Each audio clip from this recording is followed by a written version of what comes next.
باللہ من الشیطان الرجیم بسم اللہ الرحمن الرحیم الحمدللہ خالق العباد ساطع المیعاد ومسیل الوہاد ومقصد النجات لیس لأولیتہ ابتداء ولا لأزلیتہ انقضاء هو الأول لم يزل والباقی بلا اجل حرت له الجباه وحدته الشفاء والصلاة والسلام وتحية والإكرام على أشرف الخلائق أجمعين إمام المرسلين وخاتم النبيين سيدنا وحبيبنا وشفيع ذنوبنا وطبيب قلوبنا أبي القاسم محمد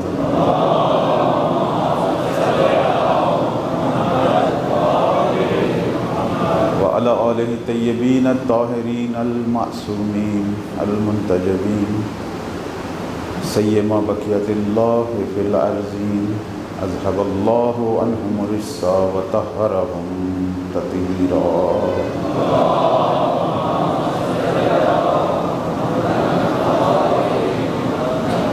رحمة الله على محبيهم ولعنة الله على أعدائهم أجمعين أما بعد فقد قال الله تبارك وتعالى في كتابه المجيد وهو أصدق القائلين وقوله الحق أعوذ بالله من الشيطان الرجيم اعلموا أن الله يحيي الأرض بعد موتها قد بين لكم الآيات لعلكم تعقلون صلوات پڑھنے والے محمد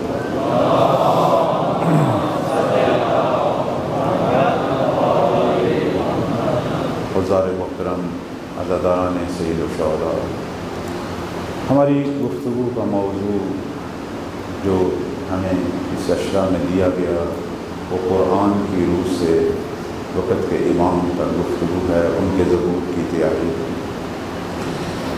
میں نے سورہ حدید کی جس آیت کو 17 نمبر آیت کو عنوان سرنامہ کلام قرار دیا، یہ آیت بتا رہی ہے کہ بالآخر پروردگار ان زمین والوں کو زندہ کرے۔ ہمیشہ ایک سوال ذہنوں میں رہتا ہے کہ مولا کب ظہور کریں گے، کب دنیا سے یہ ظلم و بربریت، یہ بیماریاں، یہ پریشانیاں ختم ہوں گی۔ ہم سب منتظر ہیں فرزند زہرا کے ظہور۔ اسی سوال کا جواب ہم نے قرآن سے ڈھونڈنا ہے، اور کل میں نے ایک آیت مجیدہ جو اسی عنوان سے آپ کی خدمت میں پیش کی۔ ویسے تو قرآن میں 276 آیتیں ہیں، اور ہمارے پاس تو مجال نہیں ہے، فرصت نہیں ہے ان چند روزہ مجالس میں ان سب آیات پر گفتگو کریں جتنی بھی ہو سکی۔ تو ظاہر ہے صرف آیت تو نہیں پڑھنی، آیت کا ترجمہ ہے، اس کی تشریح ہے، اس کے ضمن میں نکات ہیں، اور مومنین کی تو بہت ساری توقعات بھی ہوتی ہیں کہ فلاں چیز بھی پڑھی جائے، فلاں چیز بھی پڑھی جائے۔ تو اب ہمارے پاس جتنی توفیق ہو، آیت یہ کہہ رہی ہے کہ متقی کی نشانی یہ ہے کہ یؤمنون بالغیب، کہ وہ غیب پر ایمان رکھتا ہے۔ ویسے تو غیب بہت ساری چیزیں ہیں، پروردگار بھی نہیں دیکھا جاتا، وہ بھی اس اعتبار سے غائب ہے، جنات بھی غائب ہیں، ملائکہ بھی غائب ہیں، لیکن میرا چھٹا مولا کہتا ہے کہ اس آیت سے مراد بقیت اللہ العظم کی غیبت ہے، ان پر ایمان رکھنا متقی ہونے کی نشانی۔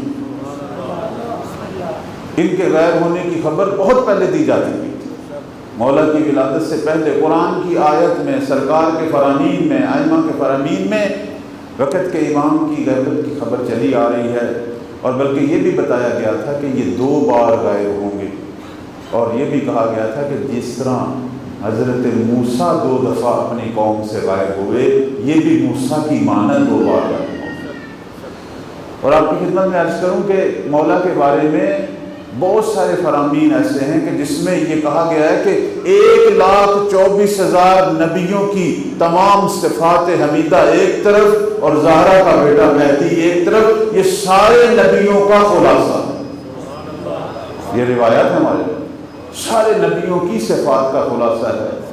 اس کے اندر موسیٰ جیسی عظمتیں، موسیٰ جیسی غیبت، عیسیٰ جیسی ہیبت، ایوب جیسا صبر، نوح جیسی عمر، جو اللہ نے حضرت نوح کو طولانی عمر دی، اور کبھی کہا گیا عیسیٰ ابن مریم جیسی طولانی عمر، اور جس طرح خلیل اسی طرح یہ بھی حبیب پروردگار اور تمام نبیوں کا وارث، اور ہمارے پیغمبر کے حوالے سے کہتے تھے کہ جس طرح وہ لوگوں کو دین کی طرف دعوت دیتے تھے، صاحب دعوت نبویہ مہدی زہرا، بالکل اسی طرح لوگوں کو دعوت دیں گے۔ ان کے اندر مولا علی جیسی سیرت، مولا حسن جیسی سخاوت اور حسین جیسی شجاعت، اور امام سجاد جیسے سجدے اور عبادتیں، امام باقر جیسا وقار اور امام صادق جیسا علم، اور امام موسیٰ کاظم جیسا صبر، اور امام رضا جیسی عظمتیں، اور امام نقی کی نقاوت، اور امام تقی کی تقویت، اور امام عسکری کی ہیبت۔ اور خدا نے جہاں اتنے انبیاء اور ائمہ کی صفات دی ہے، خدا نے اپنی غیبت میں سے اس کو غیبت عطا کی۔ صلوات پر محمد و آل محمد۔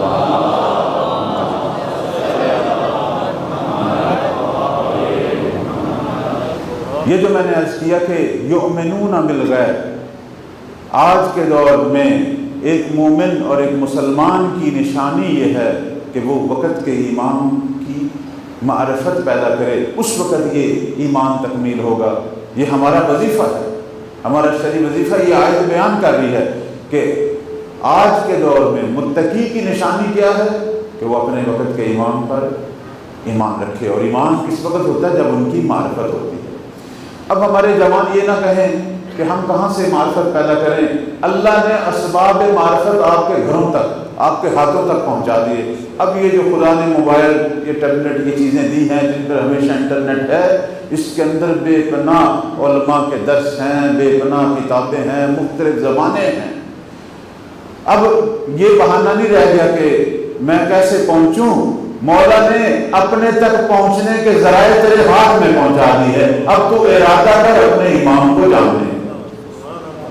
اب ہمارے گھر پہنچ چکا ہے، بلکہ بس اوقات میں اپنے بچوں کو، جوانوں کو کہتا ہوں کہ یہ جو موبائل تمہارے ہاتھ میں، اور ہر وقت یہ موبائل جو ہے وہ اس میں مصروف رہتے ہو۔ بس اوقات ہمارے بعض بھائی جو ہیں وہ مجلس کے اندر بھی پتہ نہیں بڑے بڑے کام ہوتے ہیں ان کو، کہ مجلس حسین کی طرف توجہ نہیں ہوتی جتنی موبائل کی طرف ہوتی ہے۔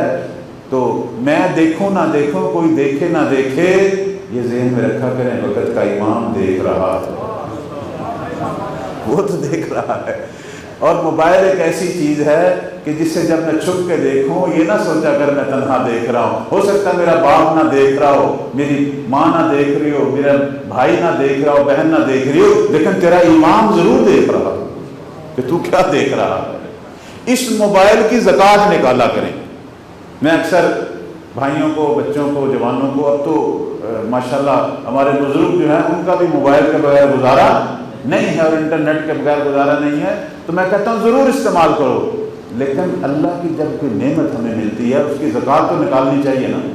خدا ہمیں پیسہ دیتا ہے تو اس کی زکوٰۃ ہے یا نہیں ہے؟ ہر چیز کی زکوٰۃ ہے۔ خدا اگر ہمیں علم دیتا ہے تو اس کی بھی زکوٰۃ ہے۔ علم کی زکوٰۃ کیا ہے؟ علم کی زکوٰۃ ہے کہ اسے نشر کیا جائے، اسے لوگوں تک پہنچایا جائے۔ یہ عالم لوگ جو آتے ہیں علم آپ کی خدمت میں بیان کرتے ہیں، یہ زکوٰۃ العلم ہے، یہ ان پر ضروری ہے۔ تو اب یہ جو موبائل آپ کی خدمت میں پہنچ گیا، یہ بھی نعمت ہے، اس کی زکوٰۃ کیا ہے؟ میرے عزیز بھائیوں، میری بہنیں بھی سن رہی ہیں، اس کی زکوٰۃ یہ ہے کہ موبائل کا دن میں کچھ ٹائم اپنے مولا کے لیے وقف کر دیا کرو کہ مولا اتنی دیر سے اتنی دیر یہ موبائل تیرے لیے، اس میں میں تجھے ڈھونڈوں گا، تیری معرفت پیدا کروں گا اور تیرے رب کی معرفت پیدا کروں گا۔ الذین یؤمنون بالغیب، امام کی معرفت حاصل کریں، اور امام کی معرفت قرآن سے جڑی ہوئی ہے۔ قرآن سارے راہ بتا، قرآن میں ڈھونڈنے کون کون سی آیتیں ہیں جو میرے مولا کو بیان کر رہے ہیں۔ اب بس اوقات، اب یہ بات بزرگوں کو تو پتہ ہے، بعض کا جوان یہ پوچھتے ہیں کہ مولا غائب ہیں تو وہ کیسے ہدایت کرتے ہیں، وہ کیسے ہم تک ان کا فیض پہنچتا ہے، ہمیں اپنے امام کا کیا فائدہ ہوتا ہے؟ بس اب یہ سوال آتے ہیں بچوں کے، جوانوں کے، اسی حوالے سے کچھ نکات بیان کروں گا۔ آج ایک اور آیت بھی ہے، وہ بھی آپ کی خدمت میں بیان کرنی ہے، تو جتنی بھی توفیق ملی ایک صلوات پڑھیں بار محمد و آل محمد۔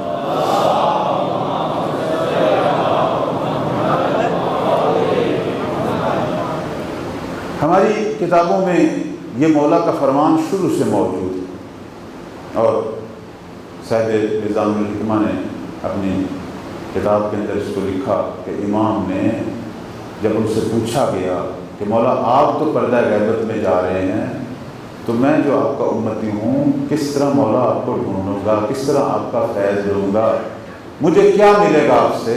تو میرے مولا نے اس کا جواب دیا، فرماتے ہیں کہ الانتفاع بی فی غیبتی کالشمس اذا غیب عن الابصار السحاب۔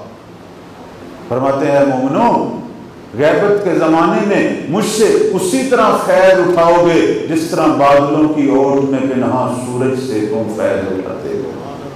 اب بہت توجہ چاہوں گا، مولا نے اپنے آپ کو چاند نہیں کہا، سورج کہا ہے، چونکہ چاند بھی سورج سے لیتا ہے، چاند لینے والا ہے، سورج دینے والا۔ بڑی دقیق تشبیہ ہے نا، اپنے آپ کو سورج سے تشبیہ۔ اور دوسری وجہ جو ہے اس کی وہ یہ ہے کہ سورج نظام کائنات میں مرکز ہے، باقی سارے اس کو محور بنائے ہوئے ہیں، وہ ہے تو یہ پورا نظام شمسی ہے، اگر وہ نہیں تو سب کچھ تباہ ہو جائے گا۔ مولا بھی یہ بتا رہے ہیں کہ زمین پر اگر میں ہوں تو زمین باقی ہے، زمین کا سارا نظام باقی ہے، اور اگر میں نہ ہوں لولا الحجت لسقط الارض باہلها، اگر حجت نہ ہو نہ زمین رہے گی نہ زمین والے رہیں گے۔ صلوات پڑھیں بر محمد و آل محمد۔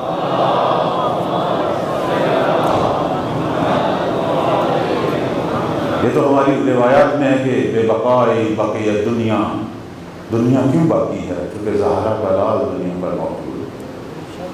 وَبِيُمْنِهِ رُزِقَ الْوَرَىٰ، اور ان کے وجود کی برکت سے زمین کی رگوں میں نظام رزق جاری ہے۔ وَبِبَقَاءِ بقیت دنیا، اور ساتھ ہے کہ بے وجود ہی ثبتت الارض والسماء، آسمان اور زمین اپنی جگہ کیوں ٹھہرے ہوئے ہیں؟ چونکہ حجت خدا باقی۔ مولا جہاں کا فیض ہم تک پہنچ رہا ہے، میں اس کی مثالیں دینی شروع کر دوں تو ختم ہی نہیں ہوں۔ آپ دیکھیں یہ نظام مرجیت، نظام تقلید، یہ جو ہمارے علمی مراکز، علمی حوزات، یہ کس کی وجہ سے قائم ہے؟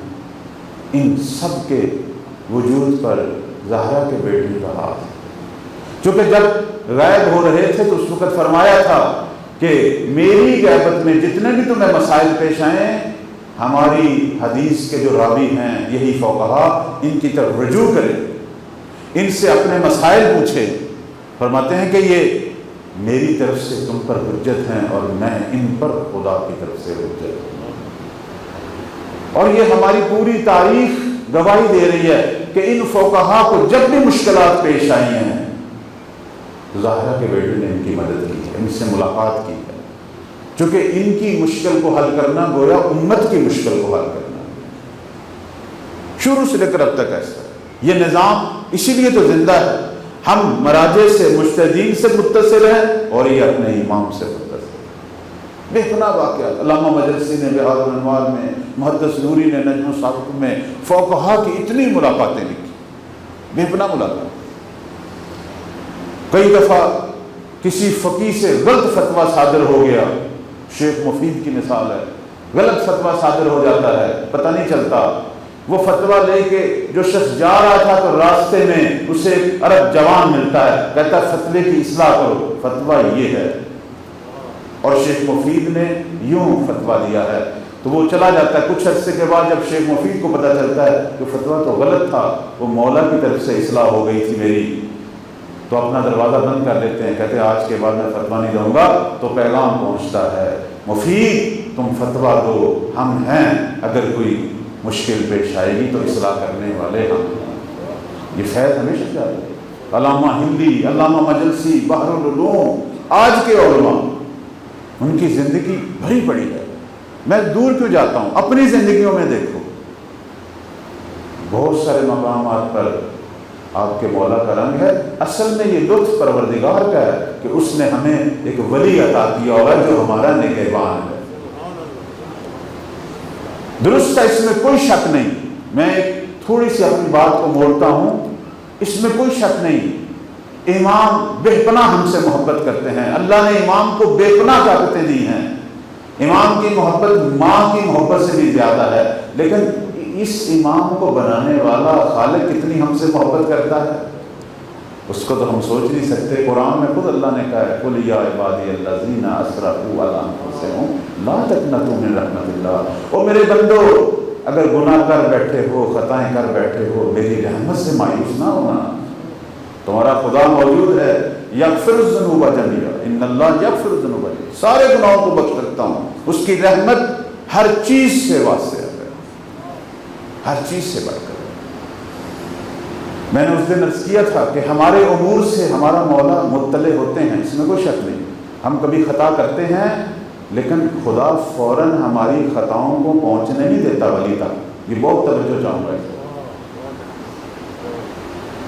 اس کو کوئی تھوڑا سا ٹائم دیتا ہے، انتظار کرتا ہے کہ میرا عبد شاید استغفار کر لے اور میں اس کو مٹا دوں. یہ پروردگار کا خصوصی لطف ہے. اللہ بھی ہمارے اعمال کو جانتا ہے، امام بھی جانتا ہے. فرق کہاں ہے؟ خدا حاضر و ناظر ہے، امام حاضر نہیں ہے، ناظر ہے. یہ فرق ہے. اس فرق کو ذہن میں رکھیں. امام تک پہنچائی جاتی ہیں. بعض امام فرماتے ہیں کہ ہر روز شام کو پہنچ جاتے ہیں، کچھ کہتے ہیں کہ ہفتے میں ایک دفعہ پہنچتے ہیں. لیکن خدا ہے جو ہر لحظے کا خبر ہے، ہر لحظے کی خبر ہے. لیکن وہ ساتر العیوب ہے، حتیٰ کہ امام سے بھی چھپا دیتا ہے. اگر ہم استغفار کر لیں، ہاں اگر نہ کریں بدبختی ہے تو مولا تک پہنچ جاتی ہیں. اور جب استغفار نہ ہو مولا تک پہنچتی ہیں، پھر قلب نازنین فرزند زہرا رنجیدہ ہوتا ہے کہ میرا امت کا فرد ہے، اس نے یہ گناہ کر لیا. پھر امام کو سکون نہیں ہوتا کہیں اس گناہ کی وجہ سے اس پر عذاب نہ ہو. پھر امام اپنا سجادہ بچھاتا ہے اور اللہ کی بارگاہ میں ہماری مغفرت کے لیے اس عذاب کو آنے سے روکنے کی دعائیں کرتا ہے. یہ امام کی دین ہے. لیکن پروردگار کی محبت اور کرم کی کوئی حد نہیں. ایک چھوٹا سا واقعہ میرے ذہن میں آیا، بہار الانوار کے اندر موجود ہے. کہتے ہیں کہ ایک دفعہ حضرت موسیٰ جا رہے تھے کوہ طور پر اللہ سے گفتگو کرنے کے لیے. تو راستے میں ایک شخص ملا. اس نے کہا کہ موسیٰ تو خدا سے گفتگو کرنے کے لیے جا رہا ہے. ہاں، چونکہ موسیٰ زمانے کی حجت ہے، وقت کے نبی ہیں. اس وقت محور کائنات وہ ہیں، حجت خدا، خلیفہ خدا زمین پر وہ ہیں. کہنے لگا کہ میں بڑا گناہ گار ہوں، میرے رب تک میری سفارش کر، تو نبی ہے وقت. انہوں نے کہا ٹھیک میں کرتا ہوں. لیکن ساتھ کہنے لگا میں آپ کو بتاتا ہوں میں نے گناہ کون سا کیا ہے، اور ساتھ اپنا گناہ بھی بتا دیا. گناہ بھی بتا دیا. حضرت موسیٰ گئے کوہ طور پر.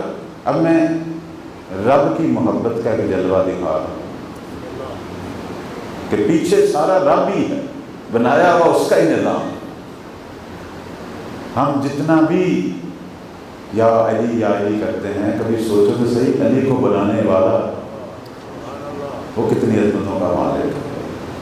وہ ہستی کا کیا مقام ہے کہ جس کی بارگاہ میں مولا علی کہتے تھے کفا بی فخراً ان اکون لک عبدا. یہ علی کا فخر ہے کہ تجھ جیسی ہستی کا میں عبد ہوں، اور علی کی عزت کے لیے یہی کافی ہے کہ تو میرا رب. یہ وہ مقام. اور اللہ نے بھی مولا علی کی اس عبادت اور اس عبدیت کو بے جواب نہیں چھوڑا، جواب دیا کرتا تھا پروردگار. کہتے ایک دفعہ مولا نے پروردگار کو مخاطب ہو کے کہا کہ اے میرے پروردگار، اگر کوئی میرا ہے لیکن تیرا نہیں تو وہ پھر علی کا بھی نہیں. متوجہ اگر کوئی میرا ہے علی علی تو کرتا ہے لیکن تیرا نہیں ہے، تیری بارگاہ میں سر نہیں جھکاتا، تو وہ پھر علی کا بھی نہیں ہے۔ تو پروردگار نے جبرائیل کو نازل کیا، کہا میرے حبیب علی کو پھر میرا جواب دے، اسے کہے کہ اگر کوئی میرا بن جائے، عمر نوح بھی رکھے اور عمر نوح کی مانت میری عبادت کرے، احد کی مانت میری راہ میں خرچ کرے، ساری رات میری بارگاہ میں کھڑا رہے، لیکن اگر تیرا نہیں ہے تو جنت کی خوشبو بھی سونگنے نہیں دو۔ صلوات پڑھیں بر محمد و آل محمد۔ تو بلاخر یہ ولایت اور توحید لازم و ملزم ہے، لیکن فرق کو ذہن میں رکھنا ہے۔ توحید مقام خالقیت ہے، مقام الوہیت ہے۔ ولی کا جتنا بھی مقام ہو، نگہبان ہے ہمارا، ہادی ہے، رہنما ہے، بے پناہ محبت کرنے والا ہے، لیکن خدا کا عبد ہے۔ کبھی عبد کو خدا کے ساتھ نہیں ملانا چاہیے، اس فرق کو ذہن میں رکھنا چاہیے۔ تو اب اس شخص نے موسیٰ صلوات اللہ کو یہ بھی کہا میری سفارش کر، اور ساتھ اپنا گناہ بھی بتا دیا۔ اب جب حضرت موسیٰ گئے پروردگار کی بارگاہ میں اور کہا کہ راستے میں ایک تیرا بندہ رو رہا تھا، گریہ کر اور کہہ رہا تھا میری سفارش کر، میں اس کی سفارش کرتا ہوں۔ اللہ نے کہا تو میرا نبی ہے، بنا بھیجا ہوا نبی ہے، تیری ہر بات مستجاب الدعویٰ ہے، میں رد نہیں کروں گا، تیری سفارش کو قبول کرتا ہوں، لیکن میرے اس بندے سے ایک شکوہ کر میری طرف سے۔ بہت توجہ کرو، خدا نے کہا کہ ایک شکوہ میری طرف سے کر، اسے کہا کہ ٹھیک ہے، سفارش کے لیے تو نے بھیجا تھا، وہ میں نے ماننی تھی ہر صورت میں، لیکن تو نے اپنا عیب کیوں نبی کو بتایا جو کہ مجھے صرف پتا تھا، جو صرف مجھے پتا تھا؟ میں نے بھی تیری وقت کی حجت کو نہیں بتایا تھا، کیونکہ میں ساتر العیوب ہاں۔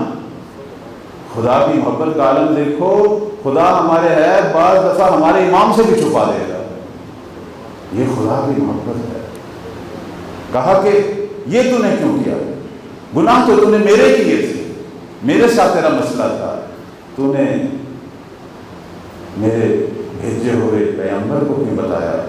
اب تو ساری عمر موسیٰ کی آنکھوں میں آنکھیں نہیں ڈال سکتا اور اس کے سامنے شرمسار رہے گا، اور یہ مجھ خدا کو گوارا نہیں ہے کہ کوئی میرا بندہ میرے دوسرے بندے کے بندے مقابل شرمسار ہے۔ صلوات پڑھیں بر محمد والی۔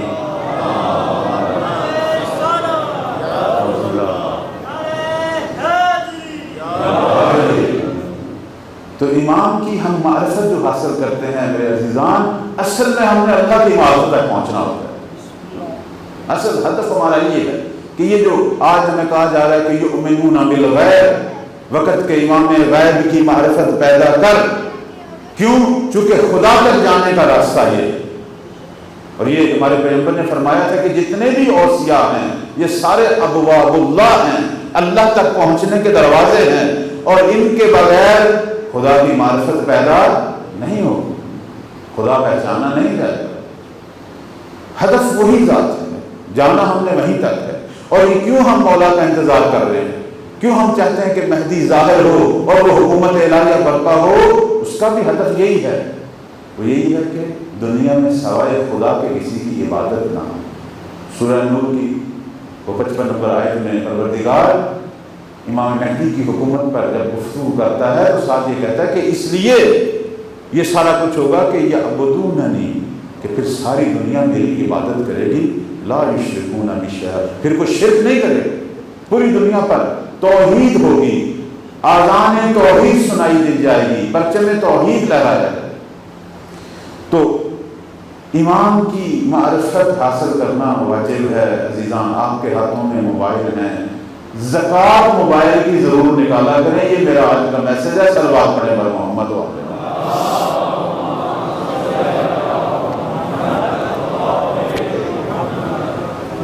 بعض دفعہ ہمارے بچے پوچھتے ہیں کہ کیسے ہو سکتا ہے کہ یہ امام غیب رہ کر ہماری ہدایت کرے، پتہ نہیں وہ کہاں ہوتے ہیں۔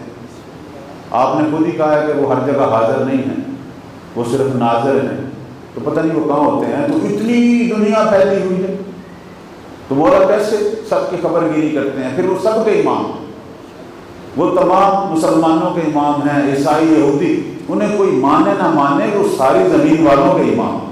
ہاں، ماننے والوں کی وجہ سے رتبہ ایک کا زیادہ ہے، مسلمانوں کا رتبہ باقی مذاہب سے ادیان سے زیادہ، مسلمانوں میں اہل ایمان کا رتبہ سب سے زیادہ ہے۔ امام تو امام پوری دنیا کا، حتیٰ کہ جانور چرند پرند سب کے لیے وہ حجت خدا، تو سب کے لیے حجت خدا۔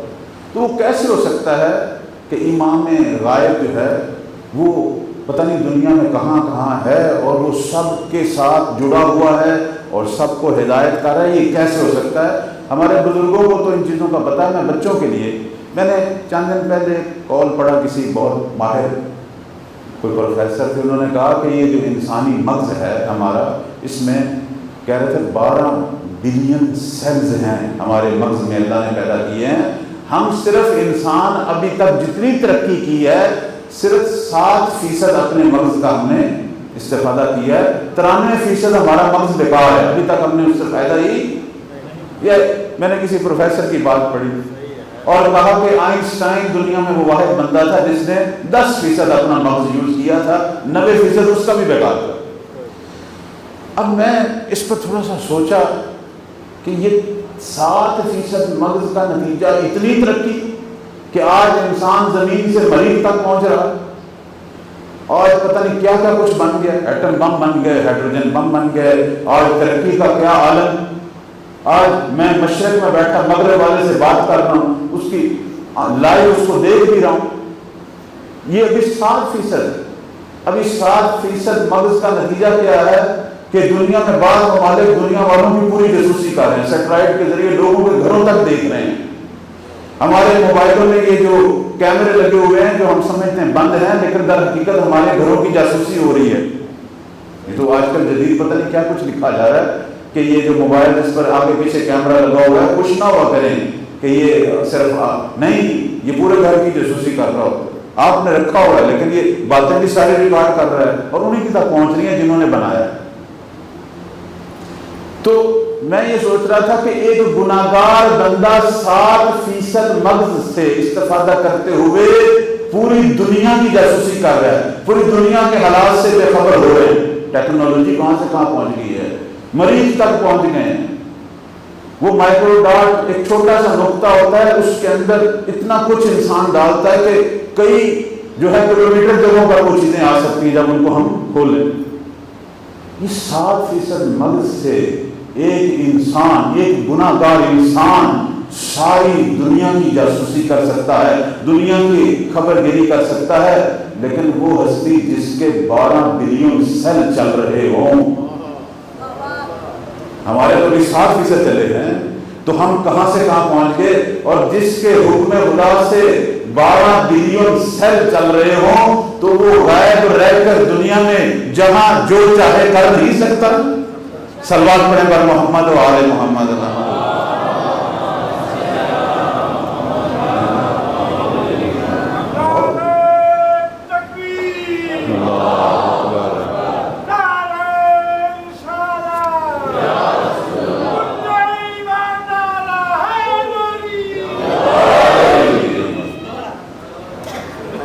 مولا امام زمان پروردگار کے سارے علوم کے وارث، سارے جو اللہ نے عطا کرنے اور سارے کے وارث، یہ فرمانے پیغمبر بے پناہ قوتوں کے مالک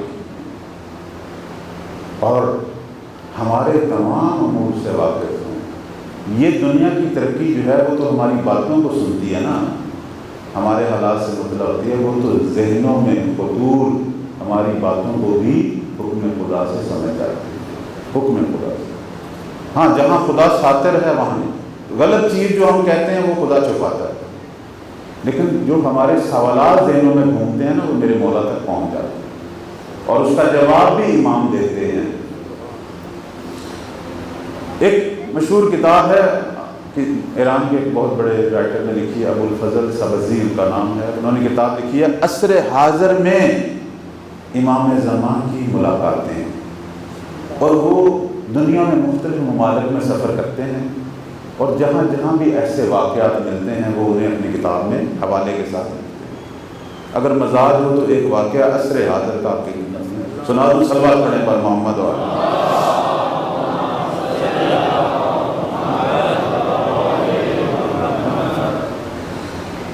فرماتے ہیں کہ میں یہی نیمہ شعبان کے موقع پر ایک دفعہ میں لندن گیا، یہی دور حاضر کی بات ہے، اور وہاں ہمارے ایرانی شیعوں نے پروگرام رکھا ہوا تھا جشن کا، میں نے وہاں جشن پڑھنا تھا اور گیا، شرکت کی۔ دیکھا انگریز جوڑا میاں بیوی بڑے وہ شرکت کر رہے ہیں، وہ بھی تقسیم کر رہے ہیں، نیاز تقسیم کر رہے ہیں، اور بڑا وہ شوق سے حصہ لے رہے ہیں، بڑی، اور خاتون محجبہ بھی ہے لیکن مسلسل رو رہی ہے، گریا کر آنکھوں سے آنسو۔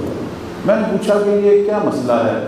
کہنے لگے یہ نئے مسلمان ہیں، دونوں ڈاکٹر ہیں، شوہر جو ہے وہ دل کے امراض کا ڈاکٹر ہے، بیوی بھی کسی چیز کی ڈاکٹر ہے، نئے مسلمان ہیں اور ماشاءاللہ بڑے شوق سے آتے ہیں۔ اور تو کہا رو کیوں رہی ہیں؟ کہنے لگے یہ پھر آپ کو پوچھیں، اس کے پیچھے بھی ایک ماجرا ہے۔ تو خیر وہ پروگرام کے بعد ان کو بلایا گیا، اور بھی لوگ موجود تھے۔ کہنے لگے میں نے پوچھا اس خاتون سے کہ آپ مجھے بتا سکتی ہیں؟ تو اس نے کہا کہ جب بھی یوسف زہرا کا نام آتا ہے تو میں اپنے آپ پر کنٹرول نہیں کر سکتی، میری آنکھوں سے بے پناہ آنسو آنے لگے۔ اس کا ماجرا کیا؟ وہ کہنے لگی کہ کرسچین تھی، عیسائی مذہب کی، میں اور میرا شوہر، لیکن اللہ نے ہمیں یہ توفیق دی، ہم نے تحقیق کی دنیا کے مذاہب میں اور دین اسلام کو سب سے برتر دین پایا، ہم مسلمان ہوئے، اور اتفاق سے ایک شیعہ عالم دین نے ہمیں مسلمان کیا، اور ہم نے شیعہ مکتب کو یاد کیا، اور اس کے مطابق ہم نے زندگی گزارنی شروع کر دی۔ لیکن میں نے ساری چیزیں شیعوں کی مان لی، ایک چیز پر میرے ذہن میں سوال تھا، وہ میرا سوال جو ہے وہ ختم نہیں ہو رہا تھا۔ مجھے ان کے 12ویں امام کا قصہ سمجھ نہیں آ رہا تھا کہ جو غیبت میں ہے اور اتنی طولانی عمر ہے، اور جب بھی وہ ظہور کرے گا وہ جوان ہوگا، یہ چیز میرے ذہن میں حل نہیں ہو رہی تھی کہ ایک شخص جس کی اتنی طولانی عمر 1200 سال ہو گئے ہیں، اور پھر وہ جب ظہور کریں گے تو وہ 40 سال سے کم عمر کے جوان لگیں گے۔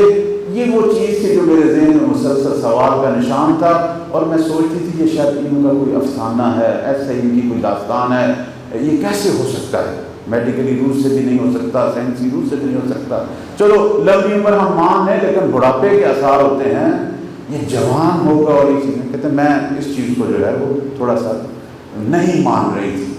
اور ہمیں حج کی توفیق ہوئی، ہم میاں بیوی جو لندن کا کارواں تھا اس کے ساتھ گئے حج کرنے، اور وہاں میں نے جب پہلی دفعہ بیت اللہ دیکھا، عظمتیں دیکھی، بڑی روحانی لذت ملی، میدان عرفات میں نا بڑی خوش ہوئی میں وہاں جا کے، اور میدان عرفات میں اپنے قافلے سے بچھڑ گئی، رش تھا، اب قافلے سے بچھڑ گئی قافلہ، اور وہاں جو عالم ہوتا ہے آپ سب جانتے ہیں جو حج پہ گئے ہیں، وہاں تو پوری دنیا سے حاجی آئے ہوتے ہیں، اور انسان اور خاتون کے لیے تو بڑی مشکل ہوتی ہے۔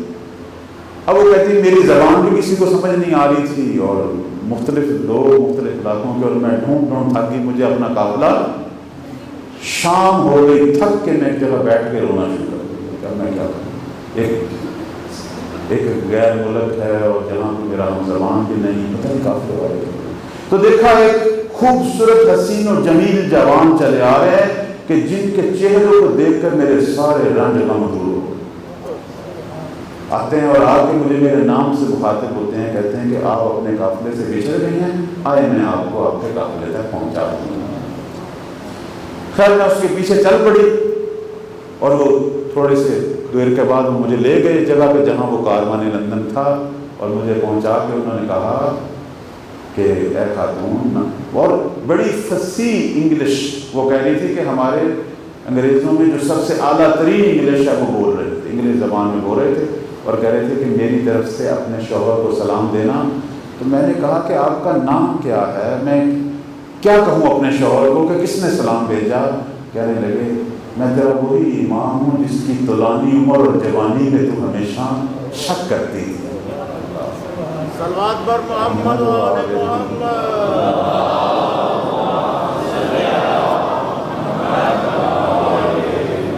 تیرا وہی امام۔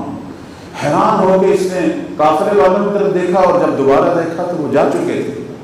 تو عرض خدمت وہ کہتی اس کے بعد اب جب بھی مہدی کا نام آتا ہے تو عشق و محبت جو مہدی کے میرے دل میں ہے مجھے برداشت نہیں ہوتا، کیونکہ میرے مولا نے میرے ذہن میں ابھرنے والے سوال کا جو صرف میرے رب کو پتا تھا، اس سوال کا جواب دیا۔ ہم اس امام کی امت ہیں جس سے اللہ نے یہ قوتیں عطا کی۔ وہ ہمارے بہت ساری آنے والی مصیبتوں کو پہلے ہی روک دیتے ہیں جو ہمارے اعمال کی وجہ سے آئی تھی اپنے زمانے کے ایمان۔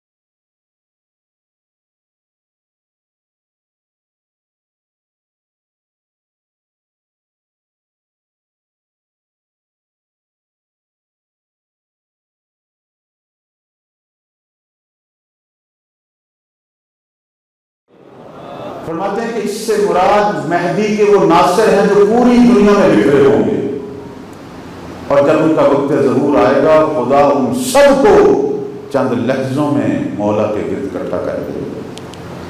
اور اس کے ذیل میں جو روایات ہیں اس میں لکھا ہوا کہ المفقودون من فرشہم، یعنی اپنے بستروں پر سوئیں گے لیکن صبح اپنے بستروں پر نہیں ہوں گے۔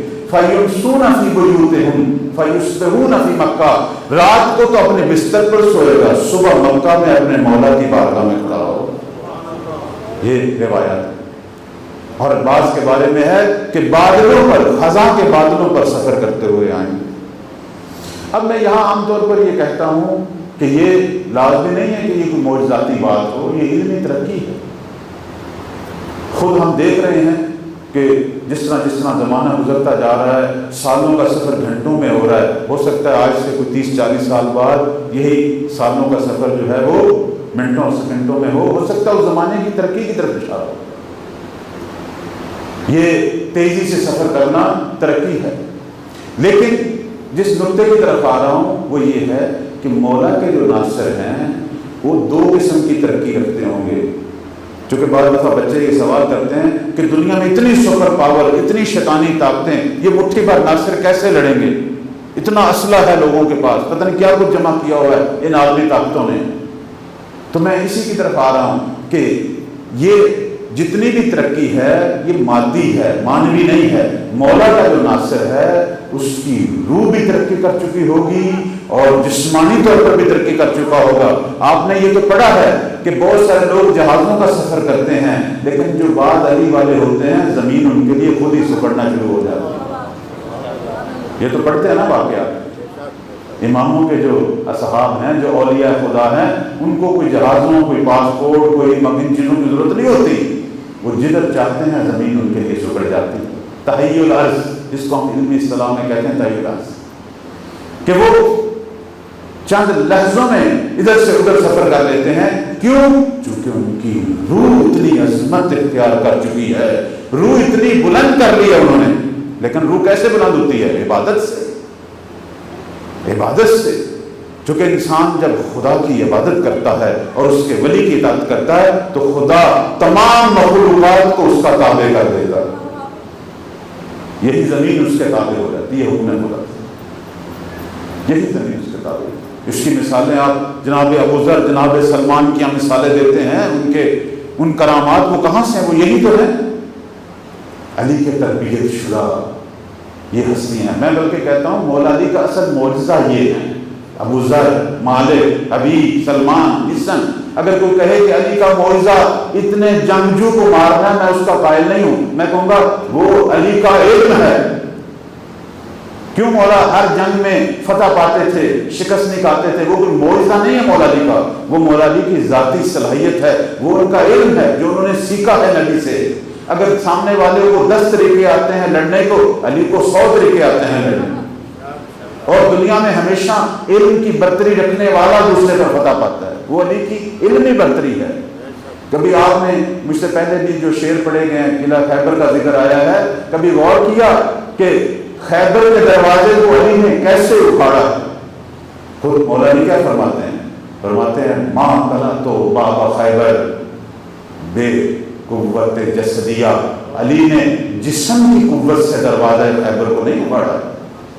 دروازہ خیبر بہت وزنی تھا، بہت ہی وزنی تھا، جس کو پتہ نہیں کتنے لوگ کھولتے تھے اور بند کرتے تھے. فرماتے ہیں ما قلا تو باب الخیبر بے قوت جسدیہ، میں علی نے دروازہ خیبر کو جسم کی طاقت سے نہیں اکھاڑا، ولا بے حرکت غذائیہ، اور نہ کسی غذا سے پیدا ہونے والی طاقت سے. آج کل ہمارے بہت سارے لوگ جوان، ان کا سارا ٹائم جسم پر ہی لگ جاتا ہے کہ فلاں وٹامن کھا لیں، فلاں غذا کھا لیں، جسم میں اتنی طاقت ہو جائے گی، اتنا شاندار اپنا جسم بناتے ہیں، لیکن روح اتنی ضعیف اور کمزور ہوتی ہے، چھوٹا سا خوف ہی ان کو مارنے کے لیے کافی ہے. میں نے کئی دیر لوگ دیکھیں، یہ کورونا کی بیماری آئی ہے، بڑے بڑے طاقتور پہلوان اسی ڈر سے کہ مجھے کورونا ہو گیا مر گئے. لیکن کئی کمزور لوگ، بیمار لوگ نہیں مرے، بلکہ یہی کہتے تھے اگر موت آنی تو آج کوئی مسئلہ نہیں ہے، اللہ مالک ہے. یہی جو اللہ مالک، اللہ کا نام لیتے تھے نا مالک، یہی ان کو قوت روح عطا کرتا تھا کہ اپنی بیماری پر غلبہ پا جاتا.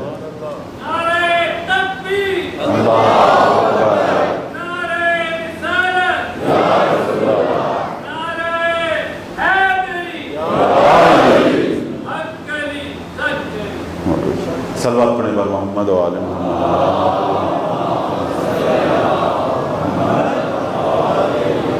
توجہ فرمائے، ہمارے امام کون سی قوتیں رکھتے تھے؟ وہ قوت روح ہے. خود مولا کہ یہ فرامین فرماتے ہیں کہ یہ جو میرے اندر قوت ہے، یہ قوت کسی غذا سے میں نے نہیں لی. پھر مولا کہاں سے لی ہے؟ فرماتے ہیں وَلَكِنِّي أَيَّدْتُ بِقُوَّةٍ مَلَكِيَّةٍ، یہ جو میرے اندر قوت تھی جس سے میں نے در خیبر اکھاڑا ہے، یہ میرے باطن، میرے روح کی قوت پروردگار تھی. وَنَفْسٍ بِنُورِ رَبِّهَا مُزَيَّةٍ، یہ میری وہ جان اور اس روح کی قوت تھی کہ جو رب کے نور سے چمک رہا تھا. یہ قوت رحمانیہ سے میں نے اکھاڑا. چونکہ جب روح انسان کی طاقتور ہونا شروع ہو جاتی ہے تو وہ جسم کی ساری کمزوریوں پر بھی غلبہ پیدا کر دیتی ہے، بلکہ دنیا کی باقی طاقتوں کو بھی مغلوب کر دیتی ہے. میں اس کی ایک چھوٹی سی مثال دیتا ہوں. کرونا کا جیسے زمانہ آج کل چل رہا ہے اور ویکسین کا دور بھی چل رہا ہے، زبردستی اب گورنمنٹ آپ کو لگا رہی ہے اور لگوائیں ضرور. ویکسین کا فائدہ کیا ہوتا ہے؟ کیا بتایا جاتا ہے کہ جسم کے اندر دفاعی صلاحیت جو ہے وہ بڑھائے گا، تاکہ آپ جسم پر حملہ کرنے والے جو وائرس ہیں اس کا یہ دفاع کرے. اس لیے لوگ لگوا رہے ہیں، مختلف نسخے کھا رہے ہیں، مختلف چیزیں کھا رہے ہیں، مختلف قسم کے پھل میوہ جات کھائے جا رہے ہیں، اور ویکسین بھی لگائی جا رہی ہے تاکہ ہمارا جسم اس وائرس کو روکے. تو جسم کی تو اتنی حفاظت کر رہا ہے اور وائرسوں سے تو اتنا ڈر رہا ہے، لیکن جو شیطان تیری روح پر دن رات حملہ کرتے ہیں اس کے مد مقابل اپنی روح پر ویکسین لگائے گا. روح کی ویکسین کیا ہے؟ روح کی ویکسین یہی ہے میرے عزیزان، پروردگار کی عبادت، یہی قرآن کی قرآن، یہی دعا، یہی استغفار. سید الشہداء جن کی صف عذاب میں ہیں، انہوں نے بہت ہی خوبصورت انداز سے 9 محرم کو جناب ابوالفضل عباس کو کہا تھا ایک رات عبادت کے لیے مجھے دے دو. جہاں تو بات کر، ایک رات مجھے عبادت کے لیے مل جائے. کیوں؟ فرمایا کہ حسین کو دنیا میں 4 چیزوں سے محبت ہے. یہ وہ رمز ہے جس رمز سے ہمارے سارے ائمہ پہچانے جاتے ہیں اور اماموں کے اصحاب پہچانے جاتے ہیں. وہ رمز کیا ہے؟ فرماتے ہیں حسین کو 4 چیزوں سے محبت ہے. ہم سارے محبان حسین یہاں ہیں تو یہ مولا کا نسخہ، یہ امام کا نسخہ. عام طور پر لوگ کہتے ہیں کہ وہ جی نسخہ کہاں ملے گا جی فلاں بیماری کا؟ تو روح کی بیماریوں کا، روح پر جو ہم پر وائرس حملہ کرتے ہیں، شیطانی وائرس، اس کا میں نسخہ بیان کر رہا ہوں. مولا فرماتے ہیں کہ 4 چیزوں سے حسین محبت کرتا ہے، ایک نماز سے، ایک قرآن سے، ایک دعا سے اور ایک استغفار سے. اور ہمارے سارے اماموں اور ان کے اصحاب کی زندگی کا خلاصہ یہی چیز ہے. آپ دیکھیں اسی شب عاشور جب دشمن تلوار اور نیزے تیز کر رہا تھا، اصحاب حسین قرآن پڑھ رہے تھے، استغفار کر رہے تھے، دعائیں مانگ رہے تھے. ان کے خیموں سے یہی آوازیں آ رہی تھیں اور ان کی چہروں پہ شادابی. دشمن کے چہرے زرد تھے کہ صبح پتہ نہیں کیا ہونا ہے ہمارے ساتھ. خوف سے وہ لگے ہوئے تھے اپنی تلواریں تیز کرتے ہوئے، لیکن حسین کے اصحاب شدت سے منتظر تھے، بلکہ ایک دوسرے سے مذاق کر رہے تھے کہ پہلے کون جائے گا جو آب کوثر پیے، کون جائے گا جو مولا پر اپنی جان دے گا۔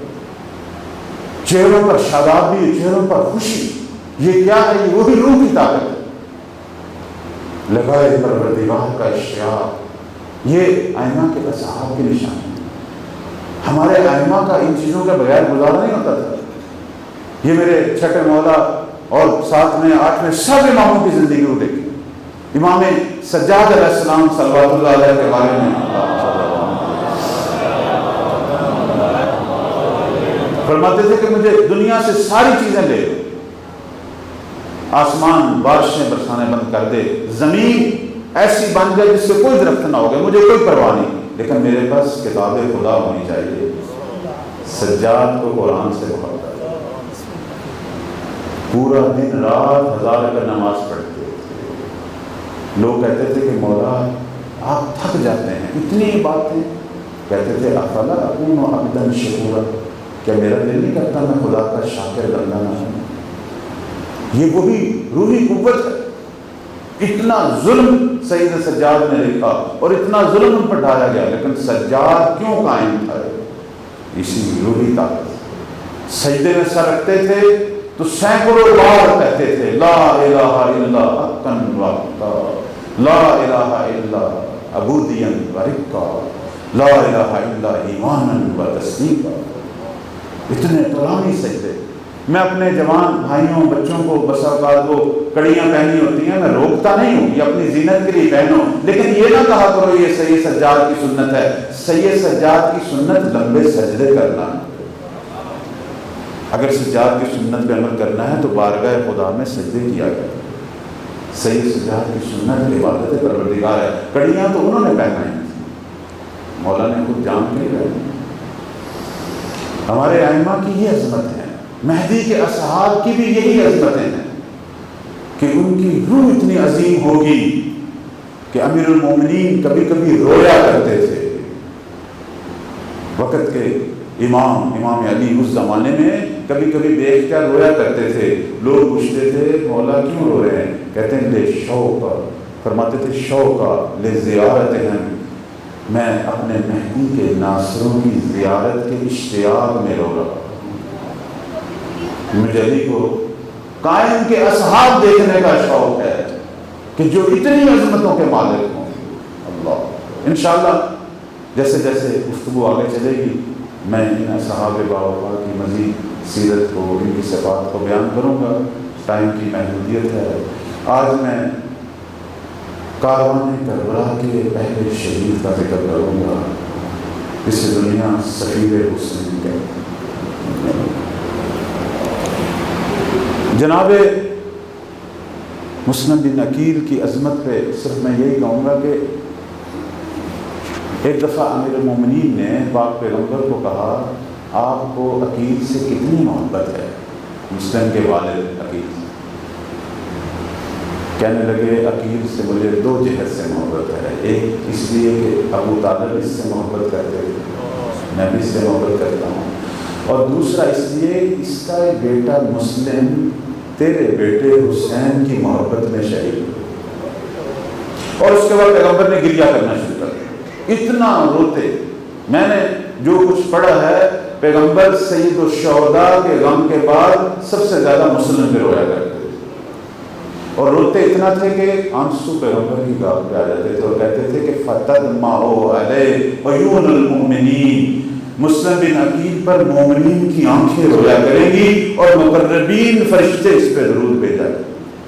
مسلم کی شخصیت کو اگر ہم غور سے دیکھیں، جناب مسلم نے وہ سارے مسائل برداشت کیے ہیں جو پوری کربلا میں سب نے برداشت کیے ہیں، وہ تنہا مسلم نے برداشت کیا۔ جس طرح حسین عاشورہ کو، ظہر عاشورہ کو تنہا رہ گئے تھے، تنہائی دیکھی تھی نا میرے مولا نے، مسلم بھی شب حشر میں ذوالحج کو اسی طرح تنہا رہ گئے۔ وہ 18,000 بیعت کرنے والے پتہ نہیں کہاں چلے گئے، تنہا مسلم ہے۔ اور کوفہ کی گلیاں ہیں اور لوگ اپنے دروازے بند کر رہے ہیں. آج کوئی دروازہ کھولنے والا نہیں. وہ جب اس طوبہ کے مقام پر پہنچے، وہ خاتون کے مقام پہ پہنچے اور اس نے پانی بھی پلا دیا. پھر اس نے کہا اے مرد خدا، تو اپنے گھر کیوں نہیں جاتا؟ کہا غریب الوطن کا کوئی گھر ہے جہاں مجھے؟ کوفہ میں میرا کوئی گھر. تو جو تنہائی عصر ظہر عاشور سید الشہداء نے دیکھی وہ بھی مسلم دیکھی. اور جس طرح شہداء کربلا پیاس سے دنیا سے گئے، مسلم بھی پیاس سے دنیا سے گئے. جب انہیں گرفتار کیا گیا تھا پانی پینے کی کوشش کی تھی، لیکن ظالموں نے ہونٹ مبارک پر اتنا سخت تلوار کا وار کیا ہوا تھا، آدھا ہونٹ کٹا ہوا تھا اور دانت بھی زخمی تھے. پانی پینے لگے تو دانت کر کے اور خون سے پانی بھر گیا، نہیں پی سکے پانی. یہ خدا کو یہی منظور تھا جس طرح سب شہداء کربلا نے آب کوثر سے سیراب ہونا ہے، مسلم نے بھی آب کوثر سے سیراب. جس طرح سب کا سر قلم ہوا، مسلم کا بھی سر قلم ہوا. اور جس طرح سید سجاد اور زینب کلثوم کے ہاتھ باندھے گئے تھے، مسلم کے بھی ہاتھ باندھے گئے. سارے مسائل تنہا مسلم نے برداشت. میں تھوڑا سا ذکر کروں گا اس جنگ کا، علی کے شیر کی وہ جنگ کہ جب وہ رات جو انہوں نے توبہ کے گھر میں گزاری تھی. میں پورے واقعے کی طرف نہیں آتا، صرف اشارہ کروں گا. وہ بیوی کہتی ہے کہ میں رات کا کھانا لے کے گئی ہوں، مسلم نے کھانا نہیں کھایا. وہ کہتے مسلم کہتی ساری رات مسلم کو یا میں قیام میں دیکھا ہے یا رکوع یا سجود، ساری رات عبادت کرتے. اور صبح جب اس کا خائن بیٹا 1000 دینار کے لالچ میں ابن زیاد کو جب اس نے بتایا اور ابن اشعث 500 سپاہیوں کا لشکر لے کے آیا، فجر کی نماز جناب مسلم پڑھ رہے تھے، اور جب انہوں نے گھوڑوں کے ٹاپوں کی آواز سنی فوری اپنی نماز ختم کی اور زرہ پہنی اور خود رکھا اور باہر کی طرف نکلے. تو اس توبہ اس خاتون نے کہا میرے بیٹے نے ظلم کیا ہے، آپ میرے گھر میں رہ کے مقابلہ کریں لشکر اشقیاء کا. کہنے لگے تو نہیں جانتی ہے کتنے بے حیا لوگ ہیں، تیرے گھر کی غربت کو پامال کر. نہیں، میں یہ برداشت نہیں کروں. باہر نکلے. 500 کا لشکر ہے عزیزان، تنہا مسلم ہے. تاریخ بتاتی ہے کہ مسلم اس بے جگری سے لڑ رہے تھے کہ دشمنوں کو پہلے زمین سے اچھالتے تھے پھر 2 ٹکڑے کرتے. لاشوں کے ڈھیر لگا دیے مسلم نے. اور اس ابن اشعث نے جب ابن زیاد کو پیغام بھیجا کہ اور فوج بھیج، اس نے کہا ایک شخص کو مارنا ہے، ایک شخص کو پکڑنا ہے، اتنے فوجی. تو کہنے لگا کوئی کوفہ کے بقال اور حمال سے تو نہیں لڑ رہے، یہ علی کا شعر ہے جس سے ہم لڑ رہے. اور ہمارے تجزیہ نگار یہ کہتے ہیں کہ 3 شخص یعنی امام حسن و حسین کے بعد 3 شخص بنی ہاشم میں بہت نڈر اور بہت بڑے پہلوان تھے. ایک محمد حنفیہ، ایک جناب مسلم اور ایک ابوالفضل عباس. اور اس لیے تجزیہ نگار کہتے ہیں کہ اگر یہ تینوں میدان کربلا میں ہوتے تو کربلا کا نقشہ ہوتا. یہ تو مشیت الہی تھی کہ ایک مدینہ میں چھوڑ آئے، ایک کو مولا نے کوفہ بھیج دیا اور ایک کو ساتھ لے. مسلم لڑ رہے اور فوج بھی آئی، مسلم لڑ رہے ہیں. پھر ان ظالموں نے دیکھا کہ اس طریقے سے اس علی کے شیر کو ہم نہیں گرا سکتے.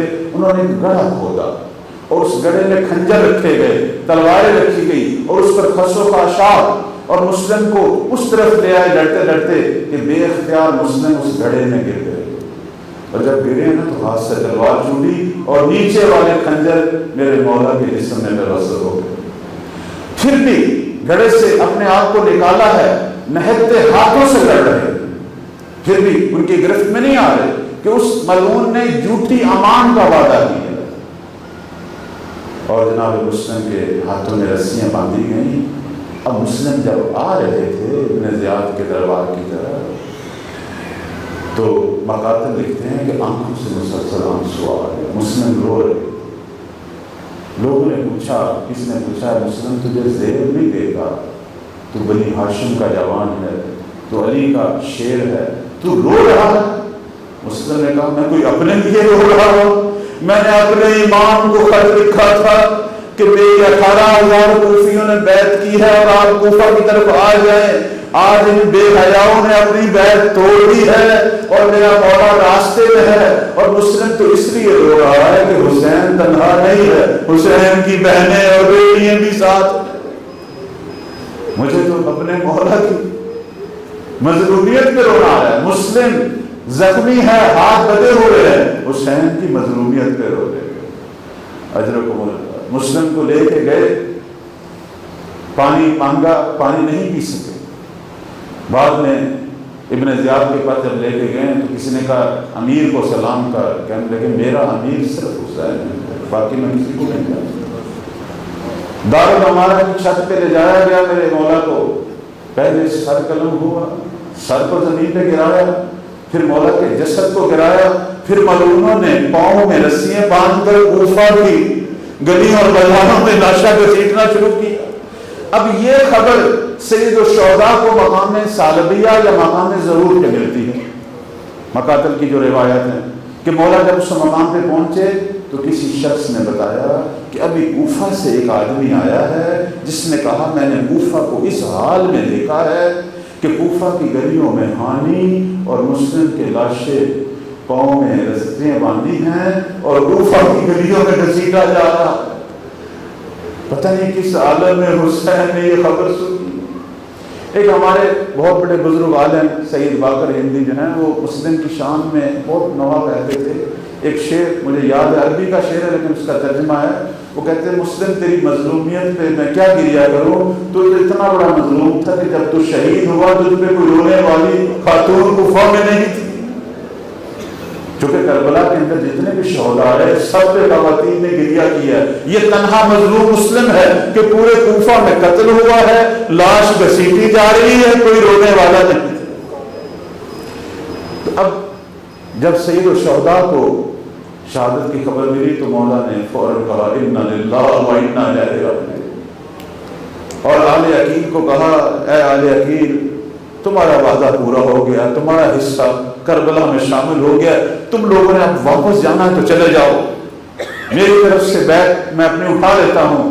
آل عقیل نے مسلم کے بھائیوں نے کہا حسین ہم مسلم کا بدلہ لیں گے، اور اگر بدلہ نہ لے سکے جدھر تو جائے گا ہم بھی ادھر ہی جائیں گے۔ یہ باوفا صحابہ تھے میرے مولا کے۔ اب امام آتے ہیں وہاں جہاں بیویاں موجود ہیں، آ کے بہن زینب کو کہتے ہیں بہن زینب مسلم کی بیٹی آتکا کو میرے پاس ہے۔ مسلم کی ایک بیٹی تھی 7 سال آتکا جو قافلے میں 7 سال تھی، کہا آتکا کو میرے پاس لے آ۔ آتکا کو لایا گیا، امام نے اپنے زانوں پہ بٹھایا، بھانجی تھی، کبھی پیشانی کو چومتے ہیں کبھی سر کو چومتے ہیں، اور کہا زینب بہن فلاں جگہ سے 2 گوشوارے ہم نے خریدے تھے وہ لے آؤ، میں آتکا کو پہنانا چاہتا ہوں، اور اپنے ہاتھ سے آتکا کو گوشوارے پہنانے شروع کر دیے اور پیار کرنا شروع کر دیا۔ بچی بشرط 7 سال کی تھی لیکن سمجھدار تھی کہ آج ماموں کے پیار کا رنگ کچھ اور ہے، فوراً ٹرک کے کہتی ہے ماموں جس طرح آج پیار کر رہے ہیں پہلے اس طرح کا پیار نہیں کیا، مجھے یہ بتائے میرے بابا کو خیر ہے۔ اجرکم اللہ، بس یہ سننا تھا۔ سید الشہداء نے کہا آتکا بیٹی آج کے بعد تیرا باپ میں ہوں، تیرا باپ مسلم مظلوم مارا گیا ہے کوفہ میں، بس مسلم کی شہادت سننی تھی۔ مخدرات عصمت نے فوراً رونا شروع کر دیا، بیویوں میں کوہرام مچ گیا، صرف یہی آوازیں آ رہی تھی واہ مسلم واہ حسین۔